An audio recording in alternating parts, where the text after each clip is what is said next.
Welcome back to this week's Los Alamitos preview show. As mentioned earlier, a huge night of quarter horse racing here on Saturday. It's the California Champions Breeders' Night. Every quarter horse race on Saturday night will be a Calbred Stakes race run down the straightaway. And two trainers well represented in this year's California Breeders' Championship races are trainer James Glenn Jr. and trainer Chuck Treece. And Orlando Gutierrez, our director of marketing and publicity, caught up with both trainers to talk about the horses in some of these major races. Well, California Breeders' Champions Night is here at Los Alamitos Racecourse. A great night of racing. All stakes races, all quarter horse races here at Los Alamitos. We're here with trainer Jimmy Glenn Jr., and you have an exciting mare coming back, the reigning champion, Quirky. Now, you've given her a couple of workouts, now 3 of them. How is she doing coming along to her 2016 debut? She's doing really good. She really is. The time off with a lot of mares, really, some of them don't come back as good, but with her, she did real good last year, and she put on a little more weight being off this time, and I guess she likes being a mother, I guess. And so, yeah, I turned and worked her 220.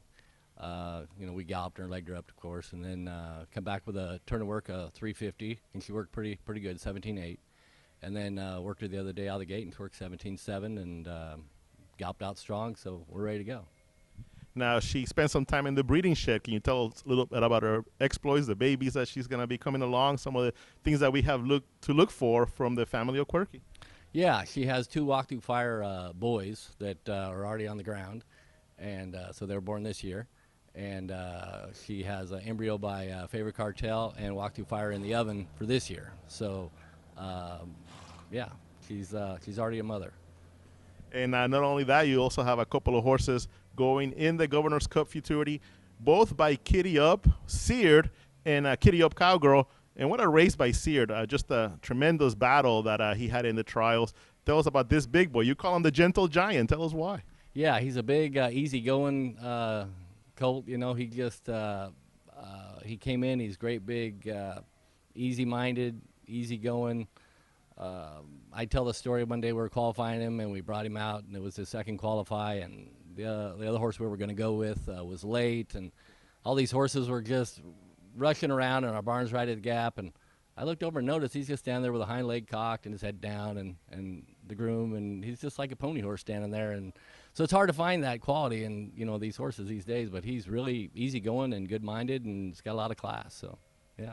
But one thing we noticed, man, those final second half of that trial race, he really came on strong firing. Yeah, he has a big gear. We noticed that when we were breezing him. He's a great, big, rangy dude and, covered a lot of ground. And when we were qualifying him, the second qualify, he really showed it. He broke pretty good, but about halfway down, he just exploded. And Ulysses was on him. He just anchored him, and he just run into the bit and just galloped out strong around the turn. And we're like, hey, he might be something, So, his first out, he just stood there and just exploded late. And we're like, oh, yeah, it looks like he's going to run. And then he come back and he won. He beat a pretty good colt when he did that. And then the other night in the trials, he left, but, he's just so big, he needs to leave a little better. But that horse had him beat a length.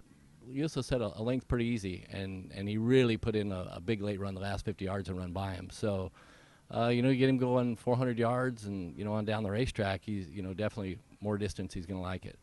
And real quickly, Kitty Up Cowgirl, got to be happy with the development that this horse has shown. Yeah, she's the same way, and she's actually bigger than Seared, if you can believe that. And they get away from her in the first 50 yards because she is so big. I mean, she's just so rangy, but she can explode late. Same deal. In her first maiden race, got away okay, kind of got cut off, actually, circled the horse and just exploded and just missed winning, galloped out like 10 in front around the turn, and we're like, oh, my gosh. I mean, she really has a gear. The other night when she runs, she broke. She breaks good, but they get away from her, and then it got pretty tight, and the kid kind of had to check her a little bit, and then she exploded the last 50 yards against good horses. So same deal. If she matures and grows into that big body and get going 400 yards, she might really be something too. We'll see. Best of luck with Quirky and in the Fatuity with some 2 outstanding babies in that race. Thank you. Well, what would Champions Night be without a Charles Treece trained horse running in the Governor's Cup Fatuity for owner Linda Cannon and her partners? They always have a great time when they come out. This year is up for dashing in the Governor's Cup Fatuity. Tell us about this horse. Tell us about the partnership that you always seem to have great success with. Well, we have a good group of people, and every year we go to the Pacific Coast sale. Dr. Allred puts on here, and and pretty much every year they pick out a good horse. So they've had a lot of luck. Any similarities between all those horses that you picked out? I mean, you've had Hard Hitting, Biker's Bono, Romantic Fire last year. Anything that kind of bonds them together, puts them together as a unit? Well, we go straight to Dr. Allred's consignment, and I feel that his horses are just as good as anybody's here on the West Coast, and we've had great success with that. Well, thanks, Orlando, and again, the best of luck, not only to trainer James Glenn Jr. and to trainer Charles Treece, but to everybody who's running horses here on Saturday night. And I know one of the horses that Jimmy Glenn has, one of the top mares in the country, Quirky. You got to be looking forward to her first start since winning the Charger Bar. I'm always excited about great horses. Quirky is a great horse, a big workout. I really love so Quirky, just based on the workouts and how well she has done throughout the year. This is the horse to beat. Yeah, she's going posted in race number 5, but I thought there was a horse called Back in Front that off her best race could maybe give Quirky a battle for the money. I still think Quirky will win. I've got Quirky 3-5 in the morning line and Back in Front at 3-1, but we need to get back to race.